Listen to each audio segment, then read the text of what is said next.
নমস্কার, সবাইকে স্বাগত জানিয়ে শুরু করছি আমাদের এই মুহূর্তের অনুষ্ঠান ডক্টর প্লাস। ডক্টর প্লাস এমন একটা নাম যেখানে বিভিন্ন রকম অত্যাধুনিক চিকিৎসা ব্যবস্থা রয়েছে, নানা রকম ইনস্ট্রুমেন্ট রয়েছে যেখানে, এবং প্রত্যেকটা ইনস্ট্রুমেন্ট ভীষণভাবে প্রযোজ্য বর্তমান সময়ে। কারণ উন্নত চিকিৎসা ব্যবস্থা বলতে আমরা যেমন বুঝি যে একটা লম্বা পার্ট থাকে ডায়াগনোসিসের পার্ট, তার জন্য কী কী দরকার সমস্ত কিছু রয়েছে ডক্টর প্লাসে। তার সঙ্গে রয়েছে অভিজ্ঞ চিকিৎসক মণ্ডলী। আজকে যে বিষয়টা নিয়ে বেসিক্যালি আমরা কথা বলবো, আজকে লোয়ার অ্যাবডোমিনাল পেন নিয়ে কথা বলবো মহিলাদের। বেশি করে দেখা যায় যে ফিমেল যারা রয়েছেন তারা বিভিন্ন রকম তলপেটের যে ব্যথা তার সাথে অভ্যস্ত। প্রত্যেকটা মাসে একটা পিরিয়ডিক সাইকেল চলে এবং এই সময় বহু মহিলারা রয়েছেন যাদের প্রচণ্ড পরিমাণে একটা তলপেটে ব্যথা রয়েছে, কিন্তু সবসময় কিন্তু তা নয়, মানে তলপেটে ব্যথা মানে পিরিয়ডিক কারণেই যে হবে তা কিন্তু নয়, তার সঙ্গে নানা রকম কারণ জুড়ে থাকতেই পারে। এই যে নানা রকম কারণ বললাম, কারণটা বুঝবেন একজন ফিজিশিয়ান, একজন ডক্টর, এবং তার জন্যই ডায়াগনোসিস পার্টটা খুব গুরুত্বপূর্ণ। কিভাবে নির্ণয় করবেন ডক্টররা, কিভাবে নির্ধারণ করবেন ডক্টররা যে কী সমস্যা রয়েছে। তাই বলবো যে এই ক্ষেত্রে দাঁড়িয়ে অবশ্যই আমাদের ভীষণভাবে প্রয়োজন এমন একটি জায়গা এবং এমন ডক্টরদের আমাদের পাশে খুব প্রয়োজন যিনি সঠিকভাবে একটা ওয়ে দেখাতে পারেন, তার ডায়াগনোসিস দ্বারা একটা সঠিক ট্রিটমেন্ট আমাদের দিতে পারেন। আজকে বিশেষ করে যে ফিমেল লোয়ার অ্যাবডোমিনাল পেইন নিয়ে আমরা কথা বলছি, তবে আপনারা যারা রয়েছেন আপনারাও আমাদের এই অনুষ্ঠানে সরাসরি অংশগ্রহণ করতে পারেন ফোন কলসের মাধ্যমে। সরাসরি কথা বলার নম্বর রয়েছে টিভি স্ক্রিনে, সেই নাম্বারে ফোন করুন। আমার সঙ্গে এই মুহূর্তে যিনি থাকছেন আলোচনায় আমাদের স্টুডিও থেকে সরাসরি, doctor Raktim Mukherjee, MBBS MD RD PGI Chandigarh. প্রথমেই অনেক স্বাগত জানাবো স্যার আপনাকে। Good evening sir. আজকে আমরা যে বিষয়টা নিয়ে কথা বলছি এটা ভীষণ রকম একটা সেন্সিটিভ ইস্যুস বটে মহিলাদের ক্ষেত্রে, কিন্তু এই যে পেইনের বিভিন্ন রকম কারণ হতেই পারে। পিরিয়ডিক পেইন আমরা জানি প্রত্যেক মাসে বিভিন্ন মহিলারা যেহেতু ফেস করছেন, এছাড়াও প্রথমত নানা রকম যে কারণগুলো আছে সেগুলোই বা কী, এবং ডায়াগনোসিস যেটা মূল একটা বিষয়, যে সঠিকভাবে নির্ধারণ করে তারপরে ট্রিটমেন্ট পদ্ধতি এগিয়ে চলা। এই ডায়াগনোসিসটা কিভাবে সম্ভব, কী ধরনের পেইন হতে পারে লোয়ার অ্যাবডোমেনে? মহিলাদের ক্ষেত্রে পেইন অ্যাবডোমেনকে আমরা যদি দুটো ব্রড ক্যাটাগরিতে ভাগ করি, মেনস্ট্রুয়াল আর নন মেনস্ট্রুয়াল, তো ইয়ং ফিমেলদের ক্ষেত্রে মেনস্ট্রুয়াল কজ এর লিস্টটা অনেক বড়। মেইন কারণ মেনস্ট্রুয়াল রিলেটেডই থাকে, পিরিয়ডস জনিত অনেক সমস্যাই থাকে। আমরা যদি তলপেটের দিকে তাকাই আমাদের নর্মাল অ্যানাটমিতে লোয়ার অ্যাবডোমেনের স্ট্রাকচারগুলো আমরা কী কী দেখি, একটি হচ্ছে মূত্রথলি, ইউরিনারি ব্লাডার, যা রিলেটেড যে প্রবলেমের জন্য ব্যথা হতে পারে তাকে আমরা ইউটিআই বলি, urinary tract infection. Urinary infection হলে সেক্ষেত্রে মূত্রথলিতেও ইনফেকশন বা সংক্রমণ হলে ব্যথা হতে পারে। এটিও একটি খুবই গুরুত্বপূর্ণ কারণ মহিলাদের ক্ষেত্রে যারা ফ্রিকুয়েন্ট ইউরিনারি ইনফেকশনে ভোগেন তার তলপেটের ব্যথার সমস্যা নিয়ে কিন্তু আসেন। ইউরিনারি ব্লাডারের পেছনে থাকে হচ্ছে আমাদের মহিলাদের যে ঋতুস্রাবের অর্গান বা জরায়ু আমরা যাকে বলি, সেই জরায়ুতে কিন্তু অনেক সমস্যাই এই পিরিয়ডিক্যাল বা মেনস্ট্রুয়াল রিলেটেড পেইনের কারণ। জরায়ুর দুটো পাশে দুটি ডিম্বাশয় বা ওভারি থাকে। ওভারিতে অনেক সময় সিস্ট অথবা বিভিন্ন রকম টিউমার হলেও তার থেকেও কিন্তু ব্যথা হতে পারে। মেনস্ট্রুয়াল বা এই ঋতুস্রাবজনিত ব্যথার একটি অন্যতম কারণ হচ্ছে এন্ডোমেট্রিওসিস, যেটি ভীষণভাবে মানে খুবই ইয়ং ফিমেলদের ক্ষেত্রে খুব কমন এবং যার ইনভলভমেন্ট বা ব্যাপ্তিটা অনেক বেশি হতে পারে। এন্ডোমেট্রিওসিস একটি খুবই গুরুত্বপূর্ণ কারণ, গাইনোকোলজিক্যাল কারণ আর কি আমরা যাকে বলি, যে রোগটি এটি ডিম্বাশয় দুটি ছাড়াও ওভারি আর জরায়ুর মাঝখানে কিছু লিগামেন্টস থাকে সেগুলোকেও ইনভলভ করে, আশেপাশে যা স্ট্রাকচার থাকে সেগুলোও ইনভলভ করে। তো এন্ডোমেট্রিওসিস একটি গুরুত্বপূর্ণ কারণ। এছাড়াও মহিলাদের ক্ষেত্রে ফাইব্রয়েডস টিউমারটি যেটি জরায়ুর খুবই কমন, তার থেকে ব্যথা হতে পারে, পিরিয়ডস ঋতুস্রাবজনিত ব্যথা। এছাড়া অ্যাডেনোমায়োসিস আছে, এন্ডোমেট্রিয়ামের ভেতরে পলিপ থাকতে পারে, জরায়ুর মাঝের অংশটাকে আমরা এন্ডোমেট্রিয়াম বলি, তার মধ্যে পলিপ থাকলে হতে পারে, তার মধ্যে কোনো রকম ইনফেকশন থাকলে হতে পারে। এটি জরায়ু আর ডিম্বাশয় যেগুলো আর কি ঋতুস্রাবজনিত ব্যথার মূল কারণ। এছাড়াও তলপেটে জরায়ু ডিম্বাশয় ছাড়াও পাশে আমাদের অন্ত্র, বৃহদান্ত্র বা ক্ষুদ্রান্ত্রের কিছু ক্ষুদ্রান্ত্রের অংশ যা থাকে সেগুলোর কারণেও কিন্তু আমরা হয় ব্যথাটা হতে পারে। অনেক কারণ রয়েছে। অ্যাপেন্ডিক্স, যেটা পেটের ডান দিকে একটি ভেস্টিজিয়াল অর্গান, অ্যাপেন্ডিক্স পেটের ডান দিকে ব্যথা হলে কিন্তু অ্যাপেন্ডিসাইটিস সবার আগে রুল আউট করা উচিত তলপেটের ডান দিকে। আচ্ছা। এছাড়াও মূত্রনালীর নিচের অংশে কোনো রকম স্টোন বা পাথরজনিত কারণ থেকেও লোয়ার অ্যাবডোমেনে পেইন হয় এটি। আর অন্ত্রের যে সমস্যাগুলো আমরা বললাম, কোলাইটিস হতে পারে, কোনো রকম একটি ডাইভার্টিকুলাইটিস হতে পারে বয়স্ক মহিলাদের ক্ষেত্রে, বয়স্কদের ক্ষেত্রে। এছাড়াও ক্ষুদ্রান্ত্র বা বৃহদন্ত্রের আশেপাশে আমরা মেসেন্ট্রি বা ওমেন্টাম অ্যানাটমিক্যালি যাকে বলি, একটি ফ্যাট জাতীয় অর্গান, ওটার মধ্যে ফ্যাট থাকে আর কি। তো সেই চর্বিতে অনেক সময় ইনফেকশন বা ইনফ্লামেশন হলেও ব্যথা হতে পারে। পেটের ভেতরের অঙ্গজনিত সমস্যা ছাড়াও বাইরের রেফার্ড পেন আমরা যেটা বলি, অন্য জায়গার পেন যেটা কিনা সামনে পেটে ব্যথা হিসেবে, কি সেটা একটা মেরুদণ্ডের কোনো ডিস্কজনিত বা অথবা নার্ভ কম্প্রেশনের জন্য যে ব্যথা হচ্ছে সেটাও কিন্তু রেফার্ড হয়ে তলপেটে আসতে পারে। আচ্ছা। সেক্ষেত্রে সেটা পেটের বাইরের অর্গানে ব্যথা যখন রেফার্ড হয় সেক্ষেত্রেও কিন্তু পেশেন্ট তলপেটে ব্যথা নিয়ে প্রেজেন্ট করতে পারে। মানে একটি মানুষ তলপেটে ব্যথা ফিল করছেন একজন মহিলা, তার মানে কতগুলো কারণ সেখানে হতে পারে। এখানেই বোধহয় আলাদা করে বোঝার দরকার যে পার্টিকুলার কি কারণে ব্যথাটা হচ্ছে। তার জন্যই ডায়াগনোসিসটা খুব ইম্পর্টেন্ট। হ্যাঁ, খুবই ইম্পর্টেন্ট। বাট ডক্টর, আমরা বেশ আগেও দু একটা এপিসোডে আমরা কথা বলছিলাম ইউএসজি নিয়ে, যে এবং এটা খুব একটা গুরুত্বপূর্ণ, দেখাই যায় মানুষের প্রবলেম হচ্ছে মানে পেটে কোনো প্রবলেম হচ্ছে বলে পেটের ছবি করে এসো, কি না ইউএসজি করতে দিচ্ছেন ডক্টররা। এই যে ইউএসজি এবং তার সাথে আরও বেশ কিছু পরীক্ষা আছে, বেসিক্যালি কি কি পরীক্ষা করে সিদ্ধান্তে আসা যায় যে না এই সমস্যাটা হয়েছে, তার উপরে বেস করে তো ট্রিটমেন্ট এগিয়ে চলবে।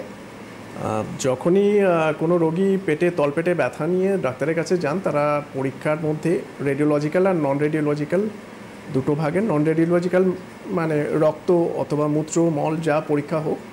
রেডিওলজিক্যাল পরীক্ষার প্রথম পরীক্ষাটি হলো সোনোগ্রাফি, একটি বেসিক আল্ট্রাসোনোগ্রাফিক এক্সামিনেশন তলপেটে।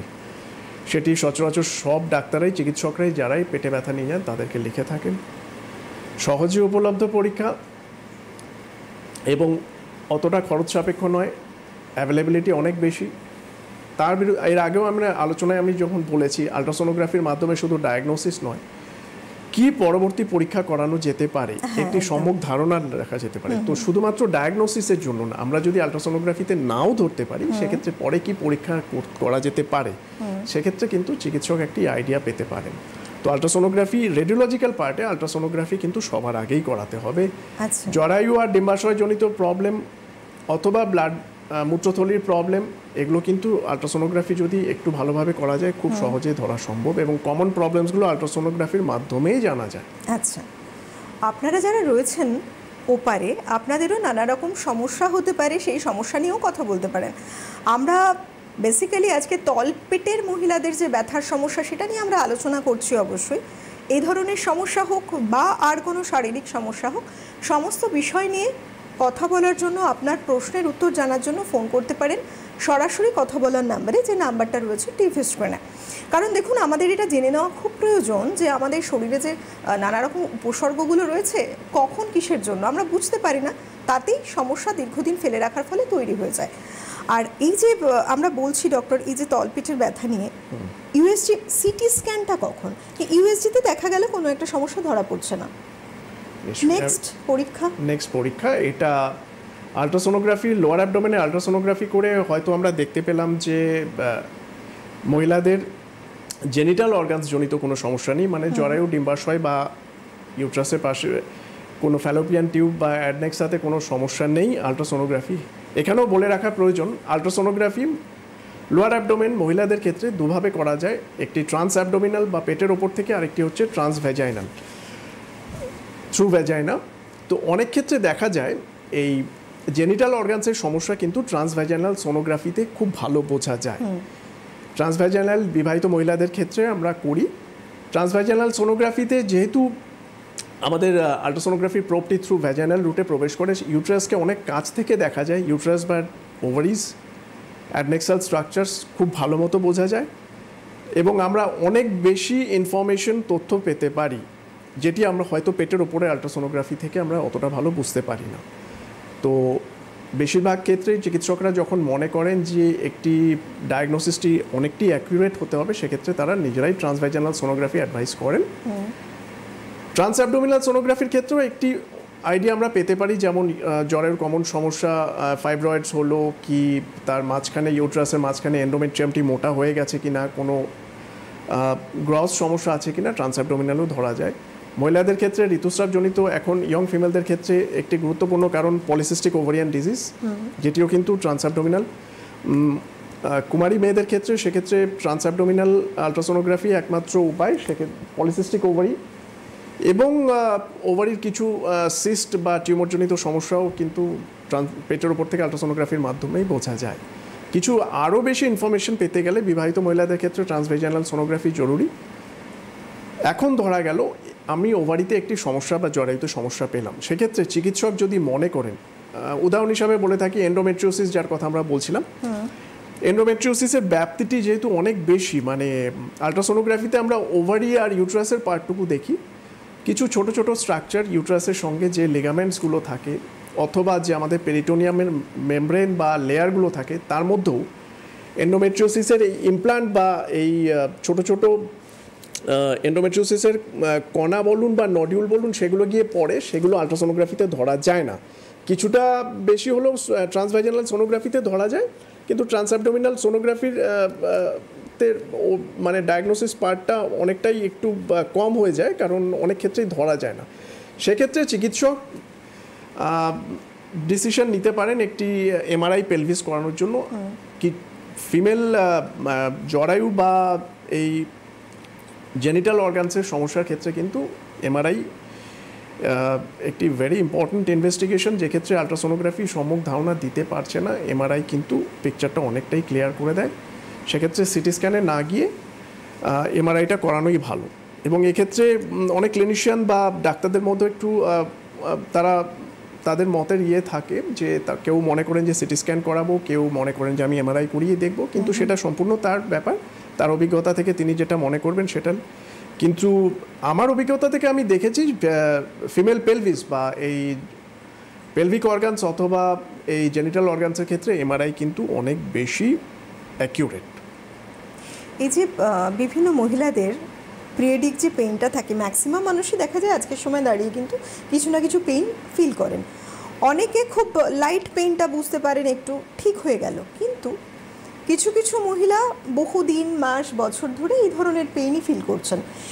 কোন সময় বুঝবেন যে অনেকে এটা নর্মাল ভাবে যে মাস এলো, পিরিয়ডিক সাইকেল মানে ব্যথাটা বোধহয় খুব নর্মাল, কিন্তু একটা সময় কিছু কিছু ক্ষেত্রে হয়তো তারা যাতে বুঝতে পারেন যে না, এই ব্যথাটা কিন্তু নর্মাল নয়, ফেলে রাখার নয়, তাদের ডক্টরের কাছে যেতে হবে। কতদিন ব্যথাটা স্টে করলে এবং ব্যথাটার ক্যারেক্টার কি আলাদা কিছু হবে, যাতে তারা বুঝবেন যে এটা স্বাভাবিক না? এটার ব্যাপারে গাইনোকোলজিস্টরা আপনাদের আরও বেশি ধারণা দিতে পারবেন। তবে হ্যাঁ, ঋতুস্রাবজনিত কোনো রকম ব্যথাই যেটি পারসিস্টেন্ট, মানে প্রত্যেকটি সাইকেলে ব্যথাটি অনুভব হচ্ছে এবং ব্যথার নেচারটি একটু অন্যরকম। কীরকম? আমার ব্যথাটি দেখা যাচ্ছে এটা ক্রমশ বাড়ছে, ইন্টেন্সিটি বাড়ছে,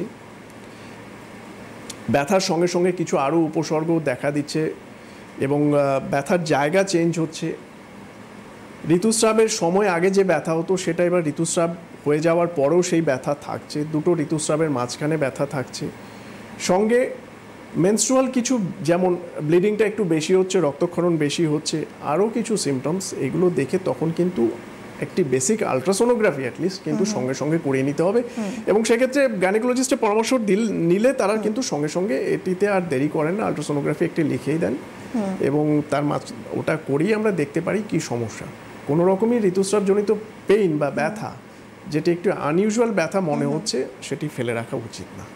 এই যে আমরা বলছি একটা পিরিয়ডিক পেইন, এবং শুধু তো পিরিয়ডিক পেইন নয়, এছাড়া অন্যান্য পেইনও থাকতে পারে। নন পিরিয়ডিক যে পেইনগুলো থাকে ডক্টর, এই যে আলাদা করে ক্যারেক্টার, এটা বোঝার কি উপায় আছে? মানে মানুষ যাতে কিছুটা সাবধান হতে পারেন, সতর্ক হতে পারেন, সচেতন হতে পারেন, এটাও বোধহয় প্রয়োজন। এতগুলো কারণ আপনি বলেছেন অলরেডি যে এতগুলো কারণে মানুষের সমস্যাটা আসছে। সব সময় কিন্তু পিরিয়ডিক পেইন কখনোই নয়, সেটা তো মান্থলি একটা নির্দিষ্ট সময়। এছাড়াও তো ব্যথা হচ্ছে ঘুরে ফিরে। না, জেনিটাল অর্গানস বা মহিলাদের জরায়ু বা ডিম্বাশয়ের সমস্যা থেকেও পিরিয়ডসের বাইরেও পেইন হতে পারে। এছাড়াও যে আমি আগে লোয়ার অ্যাবডোমেনের যে স্ট্রাকচার বা অর্গানসগুলো থাকে, অন্ত্র বা ইন্টেস্টাইন হলো, এর সঙ্গে মূত্রনালী মূত্র ইনফেকশনজনিত সমস্যা, পাথরজনিত সমস্যা, এছাড়াও লিম্ফ নোড বা লিম্ফ গ্ল্যান্ড, লিম্ফ গ্রন্থিগুলো অনেক সময় পেটের ভেতরে কিছু ইনফেকশন হলেও তারা সাইজে বড় হয়ে যাওয়া, তারাও কিন্তু ব্যথা সৃষ্টি করতে পারে। এছাড়াও আমাদের মেরুদণ্ডের ছিদ্রের মধ্যে দিয়ে অনেক নার্ভ রুটস বা নার্ভ টিস্যু পাস করে, সেগুলো যখন চাপ পড়ে তাতে কোনো ডিজিজের জন্য অথবা কোনো কিছুর জন্য, কোনো টিউমারও এটা হতে পারে, যেগুলো আমরা নার্ভ রুটের উপর চাপ দিচ্ছে, সেক্ষেত্রে কিন্তু ব্যথা হতে পারে এবং ব্যথাটি রেফার্ড হয়ে তলপেটে আসতে পারে। তো মেইনলি আমরা যদি জেনিটাল অর্গানসের বাইরে যদি দেখি, অন্ত্রজনিত সমস্যার কারণে বেশিরভাগ মানুষ এই পেটে ব্যথায় ভোগেন, অন্ত্রজনিত অথবা অ্যাপেন্ডিক্স, এছাড়াও মূত্রের ইনফেকশন। সঙ্গে আরও বলে রাখি, অ্যাবডোমেনের সামনে কিছু আমাদের মাসল থাকে, যে মাসল অ্যাবডোমিনাল ওয়ালগুলোকে আমাদের একটু সাপোর্টটা দিতে সহায়তা করে। যখনই এটি একটু বয়সজনিত কারণে অথবা সার্জারির কারণে ঢিলে হয়ে যায় অথবা টেনসাইল স্ট্রেংথটা কমে যায়, সেক্ষেত্রে কিন্তু হার্নিয়ার চান্স বাড়ে এবং হার্নিয়া একটি one of the important cause. অনেক ক্ষেত্রে দেখা যায় যে রোগীর পেটের ব্যথার কারণ ধরা পড়ছে না, সেক্ষেত্রে একটু ভালো মতো রোগীকে পরীক্ষা করলে অনেক সময় সার্জনরা বুঝতে পারেন একটি হার্নিয়ার সম্ভাবনা আছে পেটে, আমরা তখন আল্ট্রাসোনোগ্রাফি করে এটা কনফার্ম করতে পারি। তো হার্নিয়াও একটি কিন্তু ইম্পর্টেন্ট কজ। কি পরীক্ষা করা হয় ডক্টর, মানে বেসিক্যালি নির্ধারণ করতে যে প্রবলেমটা কোথা থেকে কি হচ্ছে? সাধারণত কিছু দেখা যায় এক্সামিনেশনে ফেল করলো, আর একটা রিপোর্ট বেরোলো বা অন্য একটা ক্লিয়ার হলো, বিশেষ করে যেটা এর আগেও আপনি বলেছেন যে বিভিন্ন সময় কিন্তু এরকম দেখা যায় যে কিছুতে হয়তো পাওয়া যাচ্ছে না কেসটাকে, অন্য টেস্টে ধরা পড়লো। আবার কোনো সময় এমনও হয় নানা রকম টেস্ট করিয়ে নিলেন কিন্তু কোনো কিছুই ধরা পড়ছে না, বাট তার একটা পেইন রয়েছে। একটা ফোন আছে ডক্টর, ফোন নিয়ে আসছি। নমস্কার, কে বলছেন? হ্যালো হ্যালো,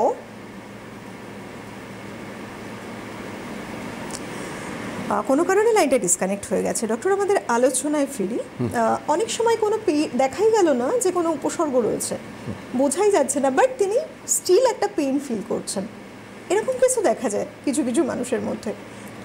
এটা কেন হয়? এটা প্রথমে আমি যে পেনের ভাগে আমি যদি এই জেনিটাল অর্গানস বা আমি ইউট্রাস বা ওভারিজ সমস্যাজনিত কারণেই বলি, আমি এন্ডোমেট্রিওসিসের কথা আগে বলছিলাম। এন্ডোমেট্রিওসিস এমন একটি অসুখ যেটি ওভারিতে সিস্ট তৈরি করতে পারে অথবা ছোট্ট একটি দানা রূপে আশেপাশে কোনো একটি জায়গায় লুকিয়ে থাকতে পারে, যেটা থেকেও কিন্তু ব্যথা হতে পারে। রুটিন আল্ট্রাসোনোগ্রাফিতে এটা ধরা পড়ার সম্ভাবনা অনেক সময় কম থাকে। ইভেন ট্রান্সভ্যাজিনাল সোনোগ্রাফি, যে ক্ষেত্রে দেখা গেল যে শুধু একটি লিগামেন্ট ইনভলভমেন্ট হলো, অথচ আল্ট্রাসোনোগ্রাফি সেই কারণে আল্ট্রাসোনোগ্রাফিতে ধরা পড়ছে না, শুধু একটি লিগামেন্ট ইনভলভমেন্ট, অথচ মহিলা ব্যথা টের পাচ্ছেন, অসম্ভব ব্যথা থাকছে, ঋতুস্রাব বা মেনস্ট্রুয়েশনের সময়ও ইন্টারমেনস্ট্রুয়াল পিরিয়ডও ব্যথা থাকছে। আমরা দেখেছি এরকম অনেক কেস, যেক্ষেত্রে কিন্তু এন্ডোমেট্রিওসিস আল্ট্রাসোনোগ্রাফি করে অনেক দিন পর্যন্ত এটি অধরাই থেকে যায়, রোগ নির্ণয় সম্ভব হয় না।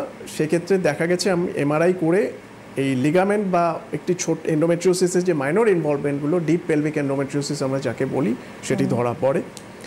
এছাড়াও অন্ত্রজনিত সমস্যা বা অ্যাপেন্ডিক্স সবসময় যে আল্ট্রাসোনোগ্রাফিতে ধরা পড়বে তার কোনো ব্যাপার নেই, ম্যাক্সিমাম ক্ষেত্রেই ধরা পড়ে না। হ্যাঁ, অন্ত্রের দেওয়ালটা যদি পুরু হয়ে যায় অনেক ইনফেকশন বা ইনফ্লামেশনের কারণে, যদি খুব নিখুঁতভাবে বা একটু মেটিকুলাসলি দেখা হয়, সেক্ষেত্রে ধরা পড়তে পারে। কিন্তু আমার আগের আলোচনাগুলোতে আমি যেটা বলেছিলাম, আল্ট্রাসোনোগ্রাফির একটি প্রধান শত্রু হচ্ছে পেটের গ্যাস। তো গ্যাস যদি বেশি থাকে সেক্ষেত্রে ছায়া পড়ে কিন্তু আল্ট্রাসোনোগ্রাফির সেক্ষেত্রে যেটা আমি বললাম, অন্ত্রের কিছু সমস্যা ধরা নাও পড়তে পারে। তো আল্ট্রাসোনোগ্রাফি নর্মাল হলো মানেই যে ভেতরে কোনো অসুবিধা নেই এমনটা কিন্তু না। আচ্ছা, আমরা যদি অন্ত্রজনিত সমস্যা সাসপেক্ট করি, ইভেন অ্যাপেন্ডিক্সও যদি আমাদের অ্যাপেন্ডিসাইটিস যদি সাসপেক্ট করি, আল্ট্রাসোনোগ্রাফি ওই জায়গাটাতে আমরা আমরা একটা প্রোব টেন্ডারনেস আমরা একটা টার্ম ইউজ করি, যে আল্ট্রাসোনোগ্রাফির যে প্রোবটি ইউজ করি সেটি দিয়ে আমরা পেশেন্টের পেটের উপরে চাপ দিই। পেশেন্টের তখন আমরা বলতে বলি ঠিক কোন জায়গায় ব্যথা হচ্ছে, সেই লোকেশনটা দেখে আমরা ডিসাইড করি। হ্যাঁ, প্রোব টেন্ডারনেস আছে অথচ অ্যাপেন্ডিক্স দেখতে পাচ্ছি না আল্ট্রাসোনোগ্রাফিতে, সেক্ষেত্রে কিন্তু আমাদের সিটি স্ক্যান একটি অবশ্যই করাতে হবে।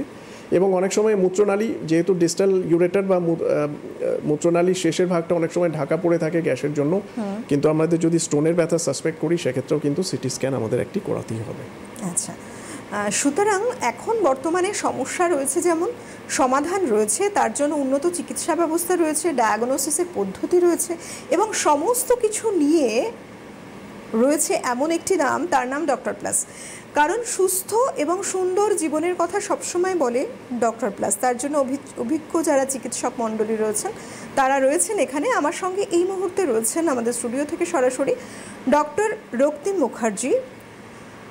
আপনারা যারা মনে করছেন ওপারে রয়েছেন, তারা ভাবছেন যে ডক্টরের কাছে কনসালটেশন নিতে চান, কারণ দেখুন আমরা কিন্তু নানা সময় এমন একটা জায়গা খুঁজি বা এমন একজন ডক্টরের কাছে যেতে চাই পৌঁছে, যে যেখানে গেলে আমরা আমাদের সমস্যাগুলোর সমাধান খুঁজে পাই, আমরা সুস্থ হতে পারি। আমাদের মোটো একটাই, লক্ষ্য একটাই, যে আমরা সুস্থ হব। আর এই সুস্থ হতে গিয়ে আমরা অনেক সময় দেখা যায় অনেকে নানা জায়গায় ঘুরছেন, প্রচুর টাকা পয়সা খরচ করছেন, তারপরও আপনার যে মনের মতো করে রেজাল্ট আপনি পেলেন না, যে সমস্যাটা রয়ে গেল নিয়ে গেছিলেন সেই সমস্যাটা কিন্তু কিছুটা অংশে কমলো অথবা পুরোটাই রয়ে গেল, এমনও হয়। পরে একটা আফসোস হচ্ছে। তার জন্য তো অভিজ্ঞ চিকিৎসক তার কাছে যাওয়াটা খুব প্রয়োজন এবং তার সাথে সাথে এমন জায়গা খুঁজে নেওয়া প্রয়োজন যেখানে সত্যিই তাই খুব উন্নত মানের চিকিৎসা ব্যবস্থাও পাওয়া যায়। হেল্পলাইন নাম্বার রয়েছে টিভি স্ক্রিনে, একটা ইয়েলো স্ট্রিপের মধ্যে যাচ্ছে হেল্পলাইন নাম্বার, সেই নাম্বারে ফোন করুন। ফোন করে জেনে নিন কোথায় ডক্টর চেম্বার করছেন, কবে এলে অ্যাপয়েন্টমেন্ট পেতে পারেন, সমস্তটা জেনে নিয়ে আপনারাও যোগাযোগ করতে পারেন।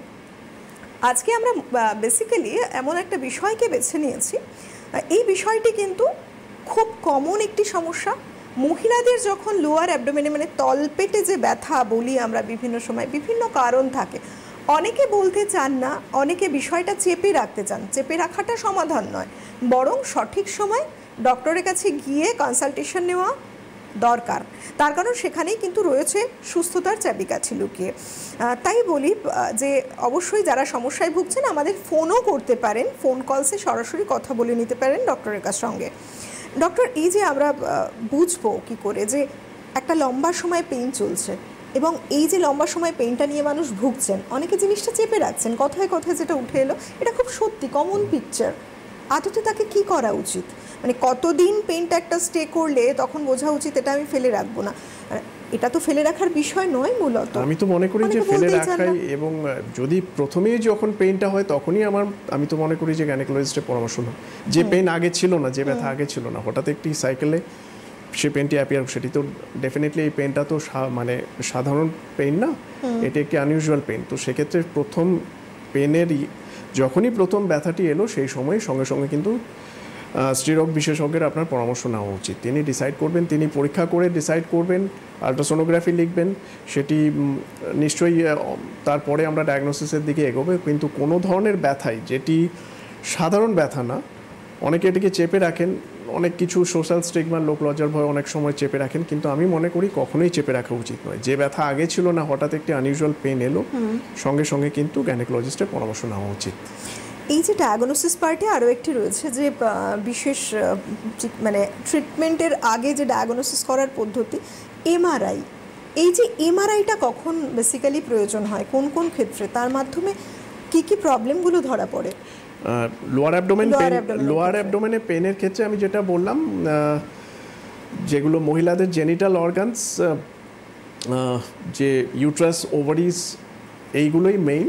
এগুলোর সমস্যা আমরা কিন্তু এমআরআই মাধ্যমে খুব ভালো করে ধরতে পারি। ওভারিতে পার্টিকুলারলি সিস্টের টাইপ, সেটি কি সিম্পল সিস্ট, সাধারণ সিস্ট, না কমপ্লেক্স সিস্ট, ওর মধ্যে রক্তক্ষরণ হয়েছে, হেমারেজিক সিস্ট, অথবা কোনো সিস্টিক টিউমার, একটি টিউমার হয়েছে, তার মধ্যে বিভিন্ন ক্যারেক্টারিস্টিক দেখে আমরা এমআরআই, আলট্রাসোনোগ্রাফিতে তার আগে আমরা একটা প্রাথমিক ধারণা পেয়ে যাই যে এটি সিম্পল সিস্ট, একটি সামান্য সিস্ট, অথবা এটি একটি টিউমারের দিকে যেতে পারে, অথবা কোনো রক্তক্ষরণ হয়েছে, কোনো এন্ডোমেট্রিওসিস জনিত সিস্ট। আলট্রাসোনোগ্রাফিতে তার একটি আমরা উপযুক্ত ধারণা পেয়ে যাই।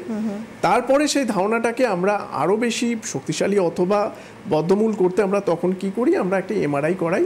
এমআরআইয়ে তার পিকচারটা আরও বেশি ক্লিয়ার হয়।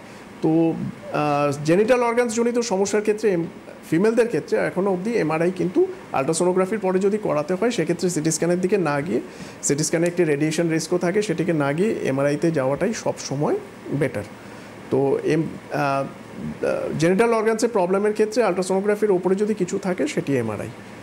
অন্ত্রজনিত সমস্যার ক্ষেত্রে কোলাইটিস হলো কি অ্যাপেন্ডিসাইটিস হলো, এছাড়াও কোলনে কোনো রকম টিউমার হলো, মাস হলো, সেক্ষেত্রে কিন্তু একটি সিটি স্ক্যান দেখা যায় যে যদি একটু ভালো মতো করা যায় সিটি স্ক্যান অনেক বেশি ইনফরমেশন দেয়। পাথরজনিত সমস্যার ক্ষেত্রে আমরা সিটি স্ক্যান করাই। ইউরিনে বা আমাদের মূত্রে ইনফেকশন আমরা আলট্রাসোনোগ্রাফিতে একটি আইডিয়া নিয়ে মূত্রের সঙ্গে মূত্রের কালচার পরীক্ষা এছাড়াও রক্ত পরীক্ষার মাধ্যমে জানা যায়। তো ডিফারেন্ট আমরা সিটি স্ক্যান আর এমআরআই এর মধ্যে আলট্রাসোনোগ্রাফি প্রথমে করে আমরা ডিসাইড করে নিই বা যিনি চিকিৎসা করছেন তিনি একটি ধারণা পেয়ে যান, তারপরে তিনি ডিসাইড করেন যে কোন পরীক্ষাটি এরপরে করাবো।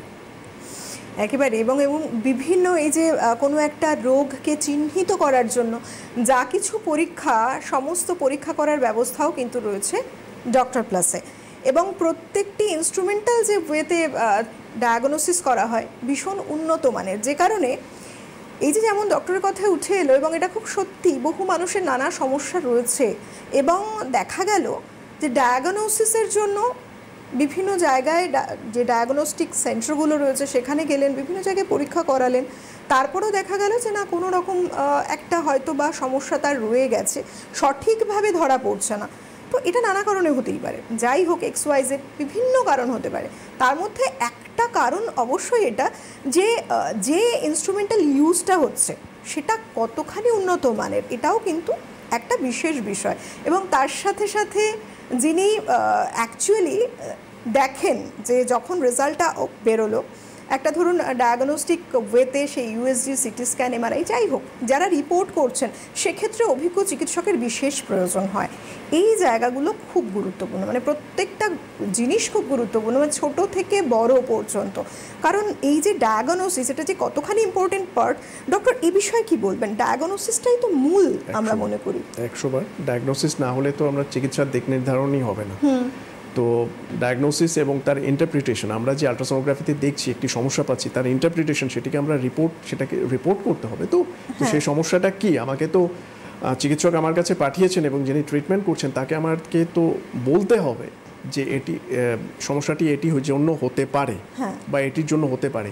তাকে আমাকে একটি দিশা দিতে হবে যে আমরা আলট্রাসোনোগ্রাফিতে আমার এটি মনে হচ্ছে, এরপরেও যদি কিছু ইনভেস্টিগেশন আমাকে তখন সাজেস্ট করে দিতে হবে, না এরপরে একটি সিটি স্ক্যান অথবা এমআরআই করালে ভালো হয়। কিন্তু প্রাথমিক একটি দিশা তাকে তো দিতেই হবে, তার জন্যই তিনি আমার কাছে পাঠিয়েছেন। সেক্ষেত্রে কিন্তু আমাদের রেডিওলজিস্টের আমাদের চোখে আমাদের নানা রকম কেস দেখতে দেখতে অভিজ্ঞতার একটি দাম থাকে। আমরা চোখে দেখেও অনেক সময় সমস্যা দেখেও আমরা ডায়াগনোসিস করে দিতে পারি, কিন্তু এটা বলতে দ্বিধা নেই আমাদের রিপোর্টের উপরেই যেহেতু ট্রিটমেন্টটা ডিসাইডেড হয়, তো সেই জন্য রিপোর্ট একটি ভালো রিপোর্টের গুরুত্বপূর্ণ অনস্বীকার্য। একদম, কারণ বহু জায়গায় এরকম দেখা গেছে যে এক এক জায়গায় রিপোর্ট এক এক রকম বেরিয়ে এলো, এটাও কিন্তু খুব কমন ফিচার। আদতে মানুষ কি করবেন, মানুষ তো বুঝতেই পারছেন না, কারণ তার উপরে রিপোর্টের উপরে বেস করেই বাকি ট্রিটমেন্ট পদ্ধতি এগিয়ে চলবে। সেক্ষেত্রে একটা সঠিক ডায়াগনোসিস করা এবং যারা ইন্টারপ্রিটেশন করছেন পুরো বিষয়টাই গুরুত্বপূর্ণ। প্রত্যেকটা জিনিস একটার সাথে আর একটা অঙ্গাঙ্গিভাবে জুড়ে আছে। সুতরাং এক্ষেত্রে এই জন্যই আমরা বলে থাকি যে দেখুন, অভিজ্ঞ চিকিৎসক খুব প্রয়োজন, এবং তার সাথে এই যে যেটা বললাম পুরো ব্যাপারটা ডায়াগনোসিস, ইনস্ট্রুমেন্টাল ডায়াগনোসিস, ডক্টর যারা ইন্টারপ্রিটেশন করছে প্রত্যেকে যাতে অভিজ্ঞ হন, এটা খুব প্রয়োজন। আপনাদের দিশা তো দেখালাম, অবশ্যই হেল্পলাইন নাম্বারে ফোন করে কন্ট্যাক্ট করুন, একটা সঠিক জায়গায় এসে পরামর্শ নিন, ট্রিটমেন্ট করুন, সুস্থ থাকুন। আমাদের একটাই মোটো, আপনাদের ইনফরমেশন দেওয়া এবং আপনাদের সজাগ করানো, সচেতন করানো, যাতে আপনারা ভালো থাকেন, সুস্থ থাকেন। অনেক ধন্যবাদ জানাবো ডক্টর আপনাকে, ধন্যবাদ জানাবো আপনাদের সবাইকে। নমস্কার।